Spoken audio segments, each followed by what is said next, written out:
everyone, got an 8.3 Cummins video for you. This is a 1996 Gulfstream Scenic Cruiser. It was built in 1995. It's a 96 model year. This is a mechanical 8.3 Cummins turbo diesel engine, and what we're looking at right here is the injection pump. I had this vehicle at a shop and they claimed that it had low power, couldn't get it to accelerate over 40-50 miles an hour, and I had never had that problem before, so I was very skeptical right off the bat. I went out and took it for a drive and couldn't find anything wrong with it. They recommended $860 worth of fluids and filters. That work had all been done just about a year and a half ago, and the intervals on these big engines, they can go a long time between oil changes. I figured there had to be something else going on here. Well, a few minutes of research, fuel shutoff solenoid, what you're looking at right here. You see this little blue wire loom here connected to the solenoid? This is a solenoid that controls the fuel shutoff for the injection pump. What happens over time is, you can see this little rubber boot here gets worn out, it gets torn, and then moisture gets in there, and I'm just gonna tear this off completely so you can see what's going on in here.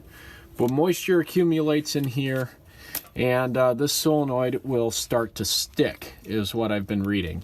And as a matter of fact, just this morning, right before I go to put the part on, the vehicle acted up again, had a low power concern, a little bit of an extended crank, low power, and I crawled back here, and sure enough, this solenoid was not up all the way. So right now the solenoid is down. That's in the shutoff position when you turn the key off. Another thing you might notice that's an indication that this solenoid is starting to go is when you shut your key off and the engine stays running for a little bit. Probably means that the solenoid is sticking, which in this case mine was. Now, when the solenoid energizes, when you turn the ignition on, it pulls this up like so. That spring-loaded solenoid, see how the spring pushes it back down? This is in the off position. Then when the solenoid is energized, when the key is turned on, it pulls it up. And this is a common issue on the 5.9s as well. I hear a lot of people talking about their trucks not starting or not having power, and then they just reach under there with the ignition on and just pull the solenoid up. And that's what I did this morning, and then full power was restored. So what I'm going to do is I'm going to replace this solenoid here. It's pretty simple. As you can see, we just got a little clip that comes off here. And then we've got 2 bolts up top and then an electrical connector. So let's get some tools out and we'll replace this solenoid. Here's a new solenoid. I picked this up for about 30 bucks. Not too bad. Got some tools over here. Disconnect the electrical connector.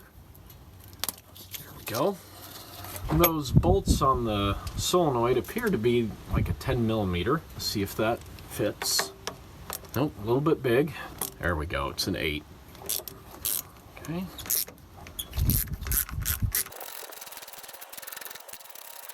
Okay, there's the first bolt, and there's a little washer on there. So make sure you hang on to that washer. Okay, we'll get the second one here. You see the solenoid coming loose. Now, before I take this off completely the rest of the way, it's probably going to be a little bit better if I take this little clip off here first. We're going to pull this little clip up. There we go. Oh, the clip broke. And then this slides off just like so. And there is the plunger, the little torn up boot, the spring, and we can take this last bolt off the rest of the way. I'm kind of surprised that it came out of the solenoid completely like that. I'm not sure that it's supposed to do that. Maybe that's why the solenoid was bad in the first place. Okay, there we go. Another washer and bolt right here, and here's the old solenoid. So as you can see, kind of rusty in there. You can see how that solenoid would stick at times, not move freely.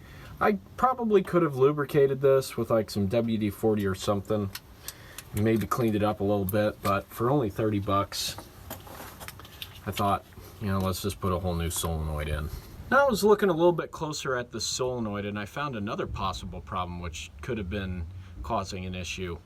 As you can see, the solenoid moves a little bit. The solenoid arm here is allowed to pivot slightly, which is normal.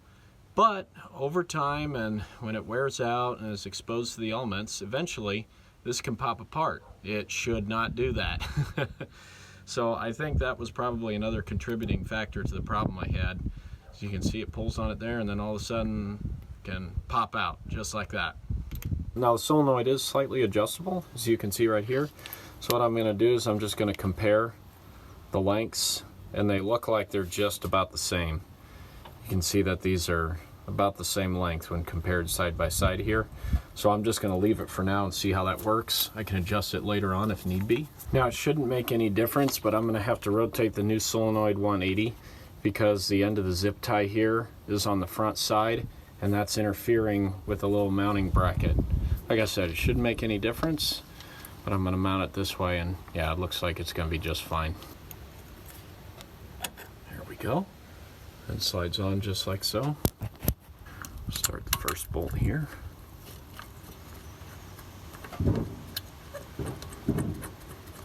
And our second one.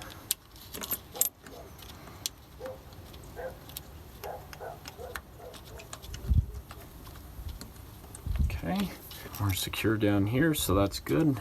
Go ahead and tighten these up. And there's the first bolt. Over here to the second one.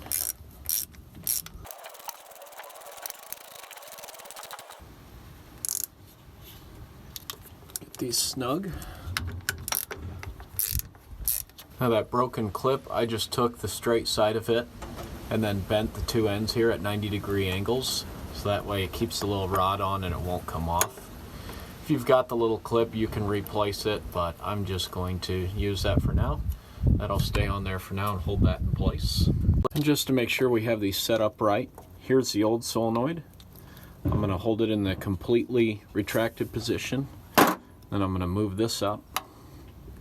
And as you can see, those look about right. So we should be at the right angle here. I think that should be opening it up all the way. Let's start the engine. I'm going to leave the camera back here so you guys can see the solenoid pull the fuel shutoff rod here into the up position and see how this is supposed to be working. But before that, we're going to have to plug it in.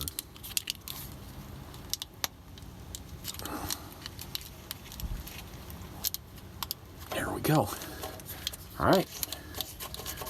Let's go start the engine and see how this looks.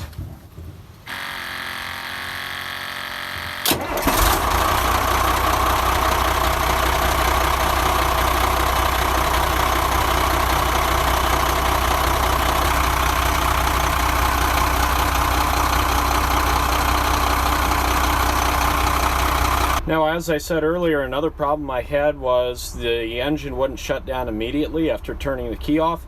Sometimes it would stay on for a few seconds as that solenoid might have been sticking. So now when we shut the key off, the engine should shut down immediately. Just like that.